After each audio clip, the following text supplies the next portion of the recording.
wa syukranillah, asyhadu an la ilaha illallah wahdahu la syarikalah wa asyhadu anna Muhammadan abduhu wa rasuluhu alladzi la nabiyya ba'da. Hadirin pemirsa Stay Fit TV yang budiman, alhamdulillah pada sore hari ini kita bisa berjumpa kembali di media ini, dan alhamdulillah pada kesempatan pagi hari ini, kesempatan sore hari ini, saya akan mengisi sampai 30 menit ke depan bagian materi dari ekonomi syariah. Materi yang akan saya sampaikan pada kesempatan kali ini adalah mengenai tentang investasi. Bahwa di dalam berbicara di dalam investasi tersebut, maka pemikiran manusia, kebanyakan orang-orang, bahwa investasi itu adalah masa yang akan datang. Dan ini pun tidak perlu disalahkan, tidak bisa disalahkan, karena investasi itu adalah bagian yang akan kita lewati, bagian yang akan kita tuju pada masa yang akan datang juga. Melihat fenomena ini, banyak sekali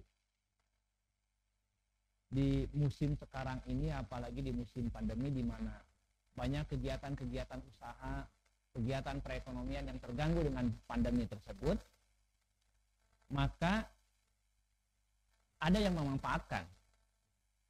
dimanfaatkan oleh orang-orang yang baik, dan juga dimanfaatkan oleh orang-orang yang kurang baik atau memiliki niatan tidak baik. Nah, sehingga dalam investasi ini maka banyak terjadi hal-hal baik berita yang menggembirakan atau berita yang menyedihkan. Tetapi biasanya untuk berita-berita yang menggembirakan jarang diekspos, jarang disampaikan. Yang sering booming itu, apalagi sekarang di sosial media, adalah untuk hal-hal yang kurang baik. Contoh, tertipu dalam investasi, tertipu dalam kerjasama, terjadi kerugian di dalam investasi, maka itu yang akan muncul di dalam masyarakat ini. Jadi yang jelek-jeleknya saja, gitu kan, yang akan muncul tersebut. Sehingga ketika yang muncul yang jelek-jeleknya itu, seakan investasi itu adalah menyeramkan. Seakan-akan investasi itu adalah menjadi sebuah yang menakutkan bagi masyarakat. Nah, padahal kalau kita merujuk bahwa seorang muslim atau bahkan manusia pada umumnya melakukan investasi. Gitu kan? Di STAIPI sendiri, sebuah lembaga pendidikan yang menyelenggarakan kegiatan perguruan tinggi, pendidikan perguruan tinggi. Maka ini bisa dikategorikan, dan mau tidak mau ini adalah bagian daripada investasi. Orang tua menginginkan bahwa anaknya itu ke depan tidak mau seperti orang tuanya. Kalau orang tuanya hanya sampai mu'alimin, hanya sampai SMA, hanya sampai SMK, bahkan ada yang hanya sampai SD, bahkan SMK, maka menginginkan mereka itu anaknya lebih dari apa yang dia sudah capai. Dan sebaliknya, ketika orang tuanya itu memiliki masa kelam yang lampau, memiliki masa kelam di masa yang lalu, maka saya yakin bagian daripada investasi orang tua tersebut menginginkan anaknya itu tidak mengalami apa yang pernah dia lewati. Tidak menginginkan anaknya seperti pengalaman yang dia rasakan. Saya yakin sekelas rampok, pencuri pun yang pernah masuk hotel Prodeo atau pernah masuk penjara tidak menginginkan anaknya itu adalah seperti dia. Ya, kalau dalam istilah bahasa Sunda itu misalnya cukup bapak nu ngarasakeun. Maneh mah ulah nepi ka ngalaman jiga bapak baheula. Kan paling seperti itu. Saya belum pernah mendengar ungkapan dari orang tua Bapak mah nganepikeun ka Cipinang di penjara teh. Hidup masih nepi atuh ka Nusa Kambangan, belum pernah ada orang tua yang seperti itu. Kenapa? Karena orang tua itu menginginkan itu kehidupan anaknya itu lebih baik, lebih bagus dari apa yang dia sudah peroleh. Kalau anaknya atau kalau orang tuanya dulu mengalami nasib hitam seperti itu, saya yakin ungkapan yang dirasakan oleh orang tuanya itu adalah cukup Bapak yang merasakan pahit ketirnya kehidupan. Dan kedepannya adalah kamu harus merasakan nikmat apa yang akan dirasakan oleh kamu, tidak seperti apa yang dirasakan oleh Bapak dahulu. Dan itu adalah harapan itu atau cita-cita itu adalah bagian daripada investasi apabila orang tua tersebut adalah melakukan kegiatan-kegiatan perencanaan masanya akan datang. Nah, jadi kalau misalkan tadi ada ungkapan di masyarakat bahwa yang dinamakan investasi itu adalah masa yang akan datang, itu betul sekali gitu kan. Karena investasi itu akan dirasakan berapa tahun kemudian. Berapa periode yang akan datang.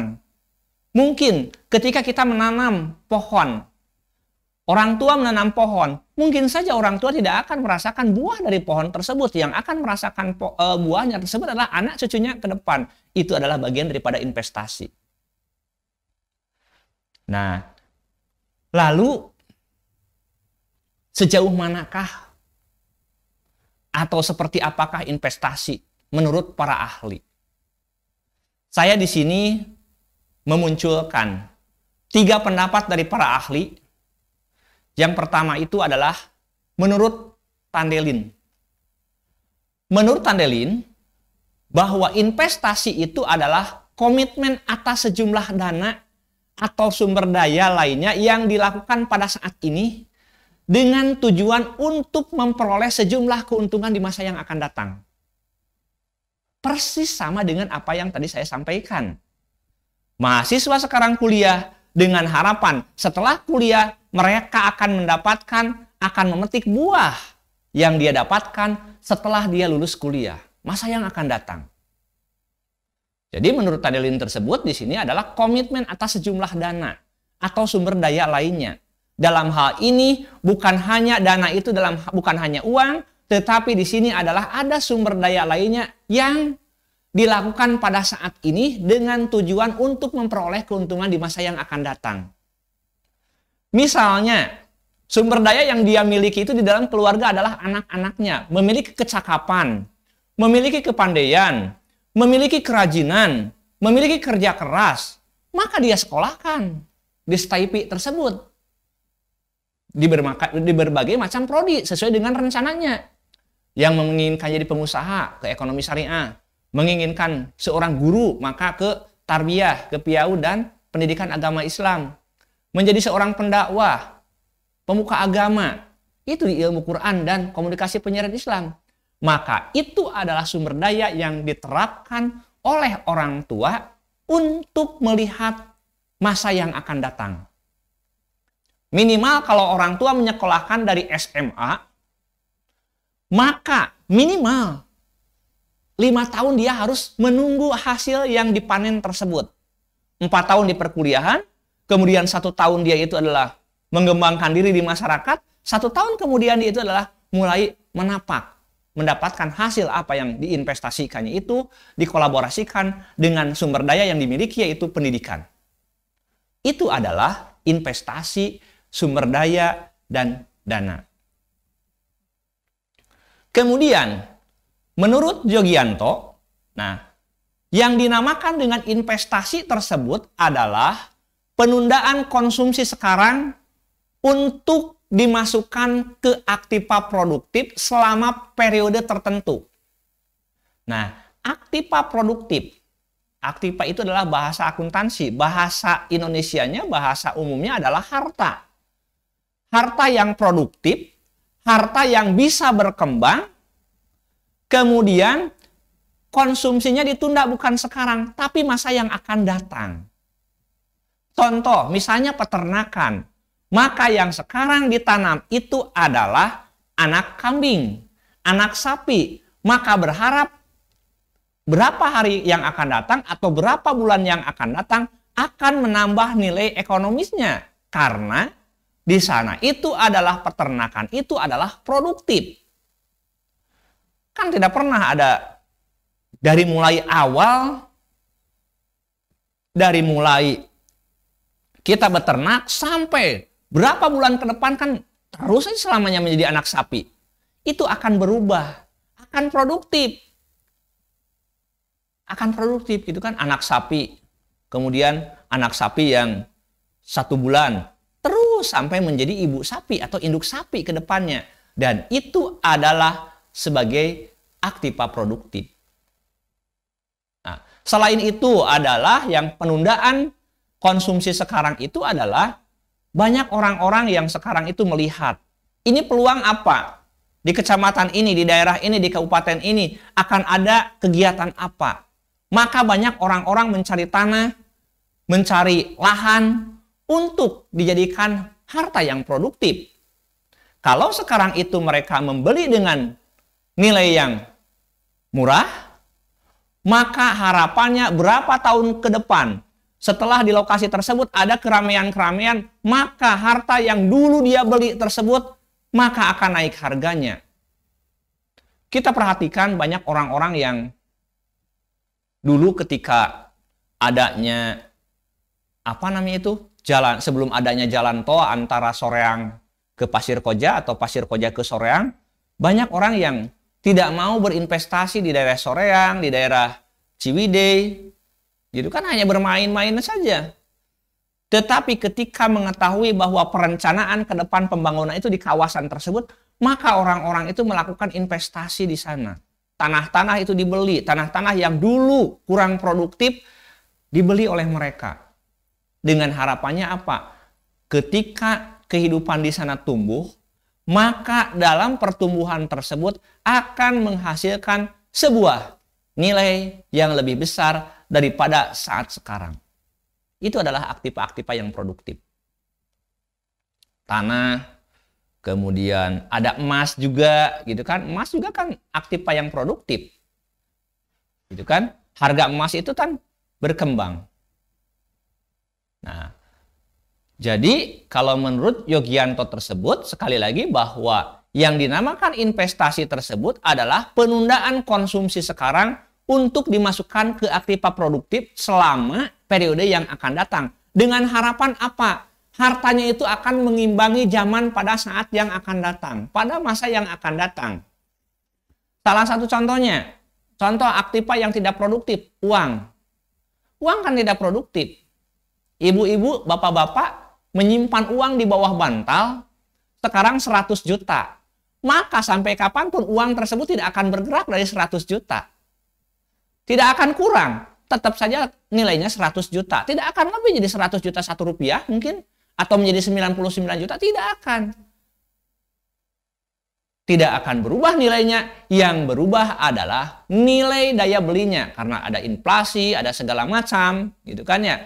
Makanya kan kalau dulu itu, kalau melihat nilai ukuran kekayaan itu adalah dari uang, maka dulu kan orang yang kaya itu disebut jutawan. Kemudian sekarang kan sudah tidak berlaku lagi jutawan. Orang sudah banyak orang yang memiliki uang jutaan. Berubah jadi miliuner, triliuner. Itu kan itu adalah orang-orang yang kaya sekarang itu akan berubah kalau diukur dengan nilai uang. Dan uang tersebut adalah nilainya itu tidak akan mengimbangi zaman. Nilainya tidak akan berubah dan tidak akan mengimbangi zaman. Berbeda dengan aktiva produktif yang lainnya. Saya beli tanah misalnya tahun 2015 harga tanahnya 10 juta. Maka 20 tahun kemudian harganya akan bergerak, tidak akan 10 juta lagi. Bisa saja menjadi 100 juta, bisa saja menjadi 120 juta, dan pasti lebih nilainya tersebut dari apa yang dulu kita saat beli. Nah, kemudian pengertian investasi lain adalah ada menurut Bodi. Menurut Bodi tersebut, bahwa di sini adalah komitmen untuk menanamkan uang dan sumber dayanya dengan harapan mendapatkan keuntungan di masa yang akan datang. Jelas yang namanya investasi itu dia berharap masa yang akan datang itu mendapatkan keuntungan. Masa depan itu dia harapkan mendapatkan nilai lebih dari yang diharapkan sekarang. Kalau sekarang dia punya uang 100.000, maka masa yang akan datang dia akan berharap uang yang 100.000 itu beranak pinak, produktif menjadi 1 juta. Kalau dulu dia hanya memiliki anak sapi, maka 10 kemudian dia menginginkan induk sapi bersama anak-anaknya. Nah, itu adalah dengan harapan dia itu adalah ingin mendapatkan keuntungan dalam investasi tersebut. Dan saya yakin ketika orang-orang berinvestasi atau menanamkan modalnya, maka berharap dia mendapatkan keuntungan. Orang yang berkata saya hanya safety money saja menyimpan di sana itu tidak, saya yakin itu tidak gitu kan. Dia menginginkan mendapatkan keuntungan. Safety money itu kan bagian daripada keuntungan. Nah, itu adalah dalam pengertian investasi menurut para ahli. Nah, tetapi kita sebagai seorang muslim di dalam berinvestasi tersebut kan tidak semuanya digeluti, tidak semuanya dijalankan. Ada batasan-batasannya. Ada pagar-pagarnya. Sebagai orang-orang yang terbiasa dengan pengajian, terbiasa dengan mempelajari agama, maka ketika kita berinvestasi, kita ingin mendapatkan keuntungan masa yang akan datang itu tidak segala dirumpak gitu kan. Tidak semuanya kita jalani, yang penting memenang keuntungan aja jalan. Tidak, maka di dalam Islam itu ada batasan-batasannya. Kita memperhatikan adanya halal yang haram. Nah, salah satu contoh pandangan syariat Islam tentang investasi tersebut adalah ada di dalam Quran surat Yusuf ayat ke-47. Nah, suatu ketika kan Nabi Yusuf itu adalah ditanya tentang mimpi dari seseorang. Maka ketika ditanyakan kepada Yusuf, maka Yusuf tersebut menerjemahkan mimpi tersebut. Supaya kamu bertanam 7 tahun lamanya sebagaimana biasa. Itu kan ketika melihat ada unta kurus yang dimakan, unta gemuk atau unta kurus yang dimakan gitu kan. Nah, ada sapi atau apa gitu kan, saya lupa lagi itu kan itu. Maka itu adalah diterjemahkan oleh Nabi Yusuf supaya kita bertanam 7 tahun lamanya sebagaimana biasanya. Biasanya orang-orang bercocok tanam seperti itu gitu kan, biasa ke ladang segala macam. Maka apa yang kamu tuai hendaklah kamu biarkan di bulirnya kecuali sedikit untuk kamu makan. Nah, itu pelajaran yang disampaikan oleh Nabi Yusuf dahulu, itu adalah bagian daripada investasi. Dari apa yang sekarang itu yang suka beternak, dari yang suka ke ladang, dari yang suka ke sawah. Nah, kemudian maka dari sebagian itu disisihkan untuk konsumsi masa yang akan datang. Karena kebetulan saya itu dari daerah gitu kan, dari pelosok. Ketika orang tua saya perhatikan dulu kakek nenek saya ketika melihat bertanam, bercocok tanam, maka dari hasil panen tersebut dia sisihkan untuk benih, untuk ditanam kembali. Dia sisihkan untuk konsumsi pada saat ini. Dan dia sisihkan untuk persiapan masa yang akan datang. Sehingga dulu di daerah-daerah itu banyak yang namanya lumbung, gudang. Dia simpan itu hasil-hasil panen tersebut untuk sekarang, yaitu untuk pembibitan, kemudian untuk dikonsumsi sekarang, dan kemudian dia sisihkan untuk konsumsi masa yang akan datang. Ini adalah sudah dilakukan oleh orang-orang tua zaman dahulu. Sebagaimana itu di dalam Quran surat Yusuf ayat 47, maka itu adalah bagian dari perintah untuk berinvestasi. Nah, sekarang itu kan ada sebuah fenomena yang konsumtif gitu kan. Ya, konsumtif akhirnya menjadi muncul orang-orang yang tanda petik menjadi fakir gaya baru gitu kan. Karena ketika dia mendapatkan gaji 1 bulan, wah dihabiskan. Kemudian ketika dia mendapatkan rezeki sekarang, dihabiskan. Dia lupa untuk masa yang akan datang. Dia lupa usianya akan tua. Dia lupa suatu saat akan sakit. Dan ini saya pikir akan mengakibatkan orang tersebut adalah menjadi fakir baru. Kenapa? Walaupun adalah penghasilannya besar, tapi dia habiskan untuk masa sekarang. Dan itu adalah sangat-sangat riskan. Bagaimana kalau besok dia itu adalah tidak bisa mencari penghasilan? Bagaimana kalau kedepannya itu perusahaannya bangkrut? Bagaimana kalau kedepannya perusahaannya tidak maju? Itu harus dipikirkan. Nah, kemudian saya juga pernah membaca sebuah kisah di mana Umar bin Khattab itu adalah bekerja sama. Dia berinvestasi politik dan juga berinvestasi ekonomi ketika Umar bin Khattab itu adalah bekerja sama dengan seorang Yahudi yang korup gitu ya. Kemudian untuk sebuah sumur. Nah, kan sebuah sumur akhirnya kan karena kecerdikan Umar bin Khattab, ya akhirnya sumur tersebut bisa diambil alih oleh Umar bin Khattab. Dan ini adalah bagian daripada investasi masa yang akan datang.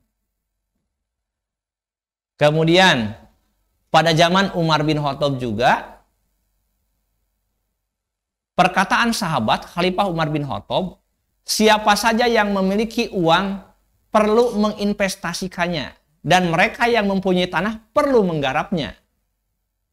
Sekarang itu Menteri Keuangan Sri Mulyani kan menyampaikan bahwa harta-harta yang tanah-tanah yang tidak digarap itu akan dikenai pajak gitu kan ya, akan dikenai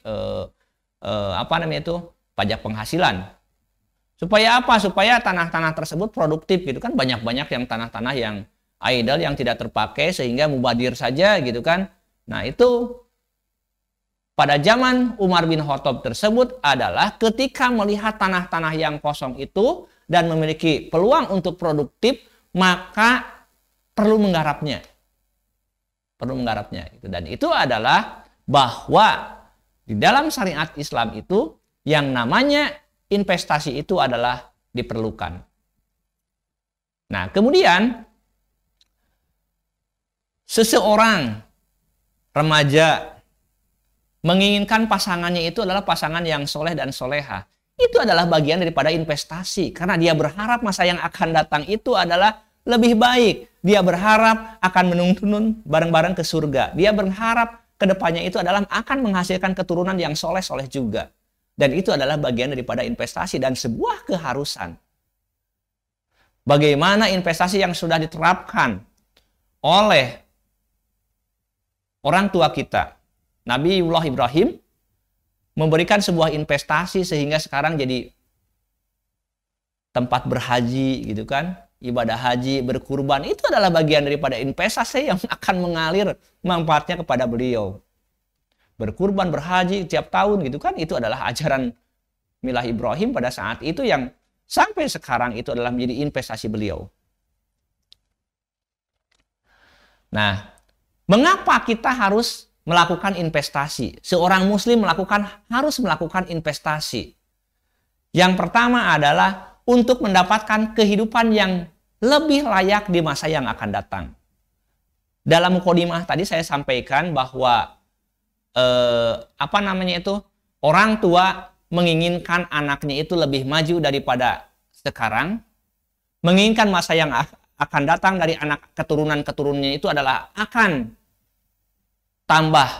berbeda dengan yang dia alami sekarang, maka pas sekali jika kita harus melakukan investasi dengan tujuan untuk mendapatkan kehidupan yang lebih layak di masa yang akan datang.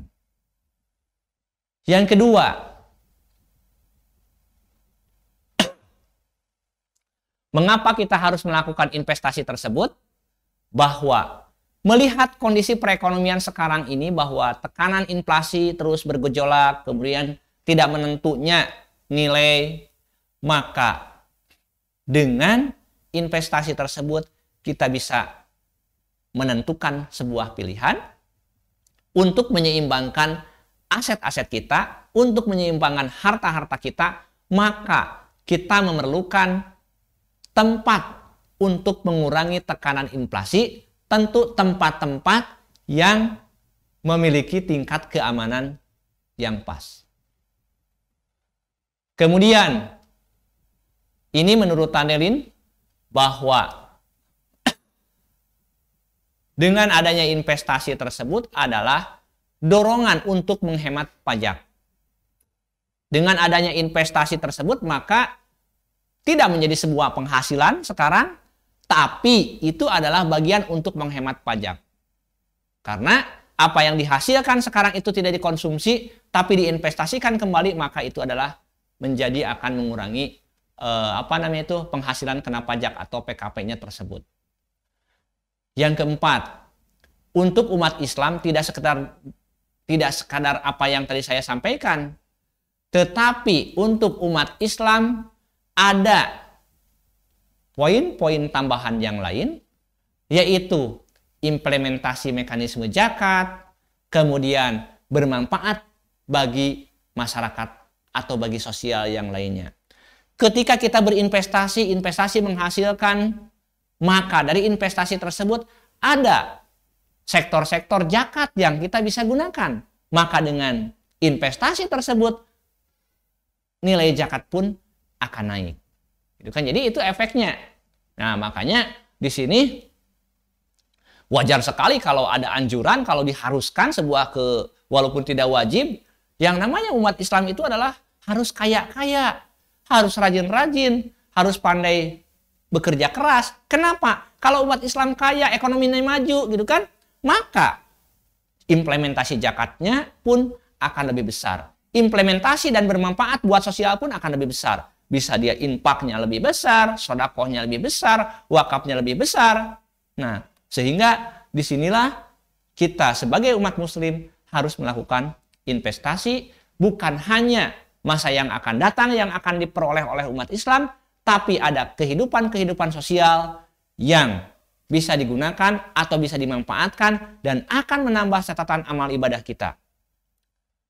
Kemudian bahwa di sini pun investasi tersebut perlu sebuah kehati-hatian dan tentu dalam berinvestasi juga perlu memerlukan analisis.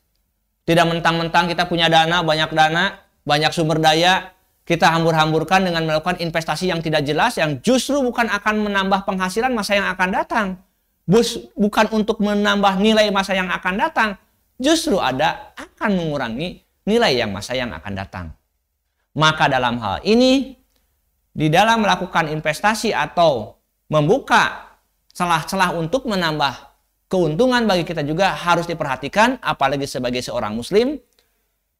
Banyak kasus-kasus yang terjadi di masyarakat di sekitar tahun 2015 sampai 2021 kemarin itu investasi-investasi yang saya pikir karena masyarakat yang tidak paham, kemudian kondisi ekonomi yang tidak jelas, kondisi ekonomi tidak stabil, sehingga ketika ada peluang piuntungan, kalau kata bahasa Sunda ada peluang piuntungan, maka orang-orang itu cepat tergiur melihat berapa pengembalian uang akan kembali.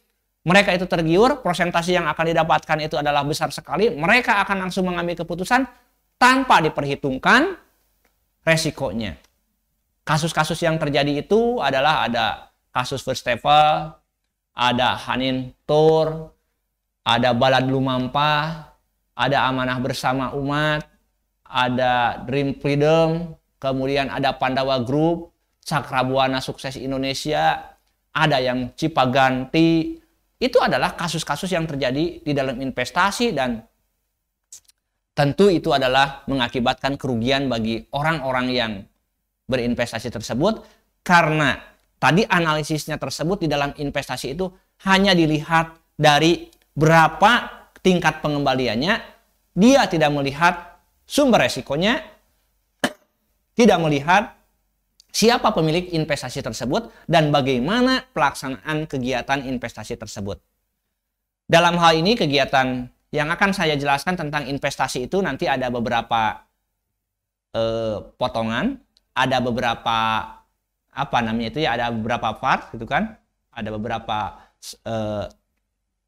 sambungan-sambungannya. Dan untuk sore hari ini, pada kesempatan ini saya baru menyampaikan prolognya dulu, bahwa manusia atau umat Islam harus berinvestasi bagi kehidupan yang masa yang akan datang, baik itu adalah investasi sosial atau investasi ibadah ataupun investasi dunia. Itu perlu dilakukan oleh umat Islam. Dan kedepannya insya Allah saya akan melakukan simulasi-simulasi investasi, kemudian kegiatan-kegiatan bagaimana investasi yang aman di dalam untuk dilakukan oleh seseorang atau oleh badan atau oleh lembaga, sehingga nanti menjadi sebuah keamanan dan menjadi sebuah pencerahan dari saya, dari dari Stay PTP untuk menayangkan kegiatan-kegiatan ini, memberikan pencerahan kepada masyarakat. Untuk kesempatan di siang hari ini, di sore hari ini, saya cukupkan sekian dulu. Terima kasih. Aqulu qouli hadza wa astaghfirullah li wa lakum. Assalamualaikum warahmatullahi wabarakatuh. Allah